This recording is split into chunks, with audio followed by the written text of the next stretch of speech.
My Lord and my God, I firmly believe that you are here, that you see me, that you hear me. I adore you with profound reverence. I ask your pardon for my sins and the grace to make this time of prayer fruitful. My Immaculate Mother, Saint Joseph, my Father and Lord, my guardian angel, intercede for me. Today the Church celebrates the recently established feast of Saint John Henry Newman. He was a priest, an Anglican, who converted and became a Roman Catholic priest in the 19th century. And if you're a city where there's a Newman Center on the university campus, probably there will be some kind of celebration today. Well, the cause of Newman's sainthood was opened in 1958, and he was declared venerable by Pope John Paul II in 1991, and then beatified by Pope Benedict XVI in 2010, and finally canonized by Pope Francis in 2019.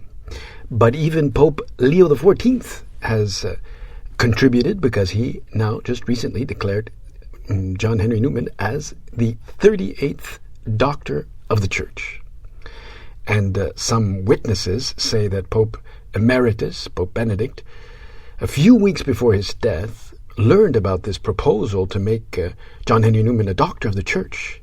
And it seems that Pope Benedict, there all frail and quite elderly, leaned forward and exclaimed with a kind of an illuminated face, he said, "Ah, Newman, Doctor of the Church, he would be a light in the darkness of this time." A powerful phrase, that he would be a light in the darkness of this time. And, of course, Cardinal Ratzinger had already described him as a true doctor of the Church, convinced really that his life and his work continue to touch many hearts and indeed illuminate many minds today.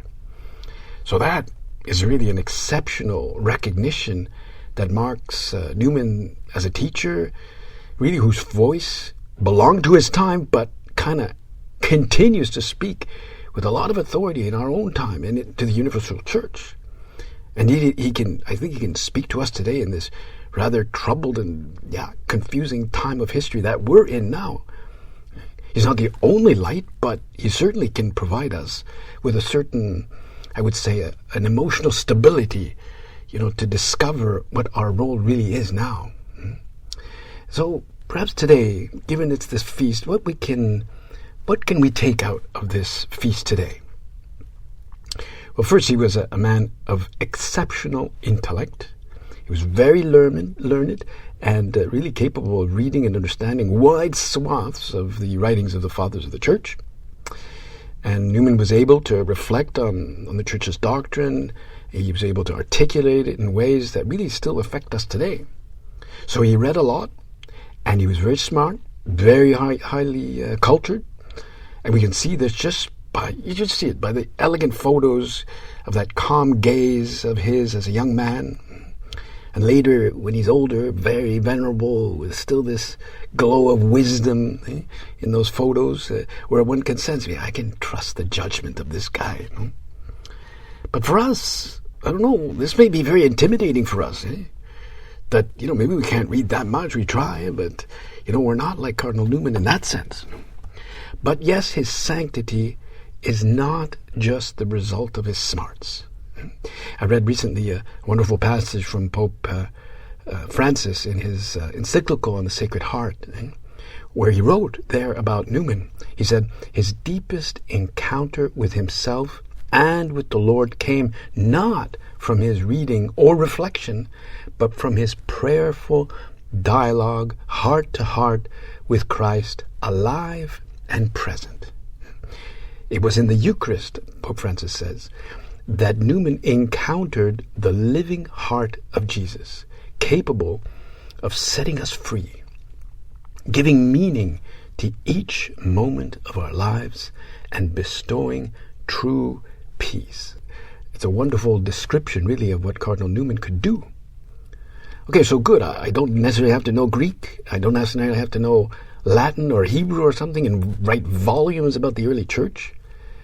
But he can still be a model for us as a man dedicated to seeking the truth, a man of absolute commitment and determination, like a real devotion and a readiness to embrace the truth despite that resistance that he experienced during his lifetime.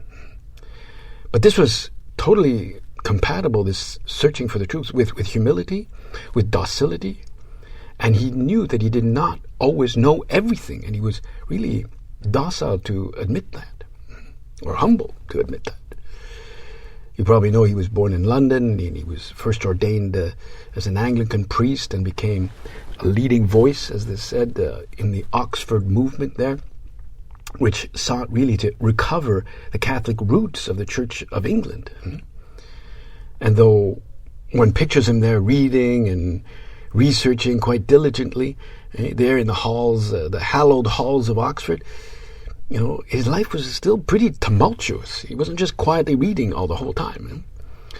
And it seems that as he was angling towards the Catholic Church, he started getting lots of opposition and criticism, even personal attacks from some of his colleagues. Some said that it was just absolutely galling that he should be undermining the Anglican faith. So some publishers just cut ties with him. And so, like in the huff, he retreated to this place called Littlemore, in this little house near Oxford, and he lived there really in a kind of strict monastic rule.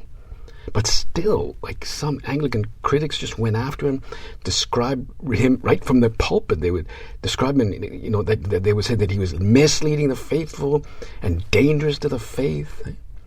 And one Anglican clergyman, whose name was Charles Kingsley, described his lifelong commitment to celibacy as, well, this was unmanly. It was distasteful. And that's one of the reasons that Newman wrote this famous book, Apologia pro vita sua, on his life. It's kind of an autobiography in which he is very candid and explains the reasons why he decided to move towards the Catholic faith. And it's true, there were difficulties that he had to deal with, and that Anglicans, they were just more than happy to provide him with these difficulties. But that's where he also said that famous phrase, 10,000 difficulties do not make a single doubt. 10,000 difficulties don't make for a single doubt. Just to emphasize that intellectual objections do not destroy the certainty of faith when it is well-founded. As long as it is well-founded, I suppose you could say. And we too, we want to have a well-founded faith, even if we struggle in some areas. We must never let those difficulties define us or discourage us.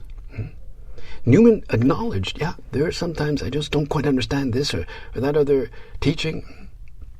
But he leaned into them. He nevertheless sort of maintained this solid conviction of God's presence, even amidst human frailty and sin.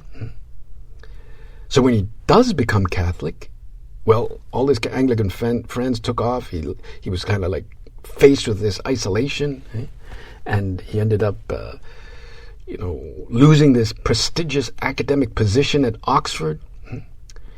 And, we look at that now. He left all that wonderful, prestige. We think it's quite admirable, But the thing is, once he entered the Catholic Church, the Catholics weren't exactly receiving him necessarily in open arms. They were quite suspect. They say, I don't know, he's like an outsider. Who is this guy? Until at least Pope Leo XIII in 1879 named him a cardinal. Isn't that wonderful? Named him a cardinal. So Pope Leo heard about him clearly in Rome, and when Newman heard about this, he was rather hesitant to accept this honor of becoming a cardinal, because he was afraid that he would have to leave his home and leave his mission in England and then go to Rome, and there are no cheap flights in those days, right? So he asked if he could just receive it here in England, and Pope Leo XIII said, okay, for you an exception, no problem. And he did not require him to go to Rome, as many cardinals always did. And they would not only go to Rome, but they would live there, right? But he has always struck me as a man of great integrity, real honesty. And this is what we ask of him today. And we may not have the same gifts, but we can ask for integrity, a real sense of responsibility for us too to defend the truth in all its fullness, especially when these truths are not popular or when we might be even maligned for defending them. And as we see in today's gospel, just a snippet there, we see that Jesus is talking about that net that is pulled through the sea, and then men bring it ashore, and they sat down and sorted the good and the bad, like the good ones in the vessels, and they threw away the bad. Well, you can imagine that net with good, healthy, and edible fish, right? Or other fish that are flat, like the sunfish, they're very flat, nothing there, Or you can see a huge fat octopus, with its arms twirling. That you would take, that you would keep. It'd be very healthy to eat. Well, for us too, when the angels grab us in the judgment day, they will show our status to God. Well, we won't be able to hide who we really are. And a big part of our value in front of God will be that integrity, this thing of integrity, to live by the truth. And always in a way that we are coherent with, the love of God. And, well, it's ironic that one of his critics, Charles Kingsley, that I mentioned, disparagingly called Newman Mr. Dr. Newman. Dr. Newman. Well, today, that degree scroll, where he's named as Doctor, has been really transformed into a solemn tribute. Cardinal John Henry Newman, Doctor of the Church. And with faith we can say, pray for us. I thank you, my God, for the good resolutions, affections, and inspirations that you have communicated to me in this meditation. I ask your help to put them into effect. My Immaculate Mother, Saint Joseph, my Father and Lord, my guardian angel, intercede for me.